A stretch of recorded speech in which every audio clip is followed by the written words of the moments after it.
Les églises qui ne suivent pas les enseignements de la Bible déforment son interprétation et entravent la foi en Dieu, qui est venu en chair, le Christ venant pour la seconde fois. L'un des exemples de mauvaise interprétation de la Bible est Apocalypse chapitre 1, verset 7. L'apôtre Jean a prophétisé que lorsque le Christ viendrait une seconde fois, il viendrait avec les nuées et que tout œil le verrait. Les églises préexistantes déforment l'interprétation en prétendant la déclaration selon laquelle tout œil verra désigne un événement surnaturel auquel tout le monde peut y assister, plutôt que le Christ revenant en chair. Si leur affirmation était correcte, il nierait non seulement le Christ venant pour la seconde fois, mais aussi Jésus venant pour la première fois. La déclaration biblique selon laquelle « tout œil verra » signifie-t-elle vraiment que tous les gens en seront témoins, à travers un phénomène surnaturel ? À travers les prophéties concernant la première venue de Jésus et leur accomplissement, démontrons que les affirmations des églises préexistantes sont erronées. Alors la gloire de l'Éternel sera révélée, et au même instant toute chair la verra, car la bouche de l'Éternel a parlé. La prophétie selon laquelle tous les gens verront la gloire de Dieu s'est accomplie lorsque Jésus est né à Bethléem, en Israël. Selon l'interprétation des églises préexistantes, le monde entier aurait dû voir Dieu lorsqu'il est né en chair il y a 2000 ans. En réalité, seuls quelques Juifs ont vu la gloire du Christ, qui est venu en chair. Les prophéties de la Bible sont-elles erronées ? Ou Jésus n'est-il pas le Christ ?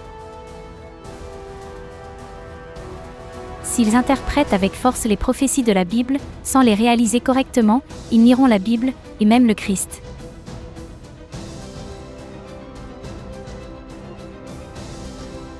La Bible est un livre de prophéties écrit par des hommes, qui ont été inspirés par le Saint-Esprit. Par conséquent, si nous abordons les prophéties du point de vue des simples mortels, plutôt que du point de vue du Saint-Esprit, nous risquons de déformer le sens de la Bible. Il y a 2000 ans, les chefs religieux, qui prétendaient connaître la Bible, ont crucifié Dieu qui était venu en chair, c'est parce qu'ils ont arbitrairement interprété la Bible et en ont déformé le sens. Il en est de même à cette époque.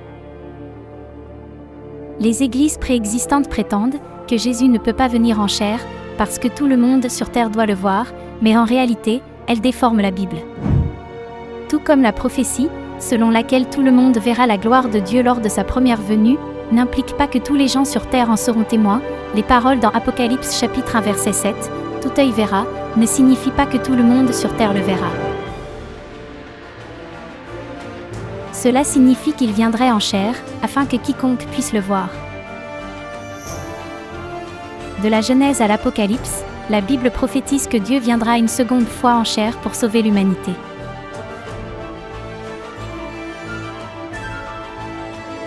Si nous négligeons la prophétie de la Bible selon laquelle il viendra une seconde fois en chair, et interprétons la Bible arbitrairement, nous risquons la destruction, comme ceux qui ont rejeté le Christ, lorsqu'il est venu en tant que sauveur lors de sa première venue.